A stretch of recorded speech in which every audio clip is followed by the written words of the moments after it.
Sa lulutuin ko ngayon para sa hapunan ng mga amo ko, ako'y kinakabahan sa amo kong babae.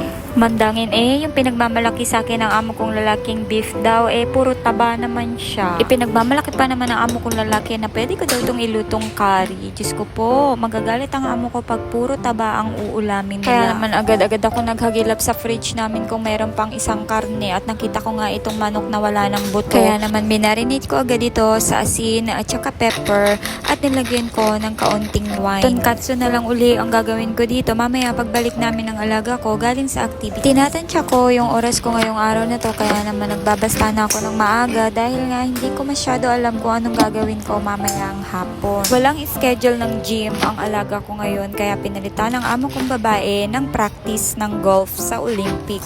Ang isa pang binilin sa akin ng amo kong babae bago siya pumasok sa opisina ay magluto daw ako ng maraming gulay ngayong araw na to. Kaya yun din naman ang ginagawa ko. Dalawang klase ng gulay ang iluluto ko para sa amo ko ngayong hapunan. Ang importante ay magawa ko yung binibilin sa akin ng amo kong babae. Pangalawa, dahil sa mataba yung binili ng amo kong lalaki na beef, kailangan kong i-stir fry ito at gawa ng paraan para hindi magalit ang amo kong babae. Pangatlo, bumili ang amo kong lalaki ng napakaraming sili kaya iluluto ko para sa kanya. Pang-apat, kailangan ko munang uminom ng kape kasi kinakabahan ako sa magiging resulta na magiging dinner ng mga amo ko.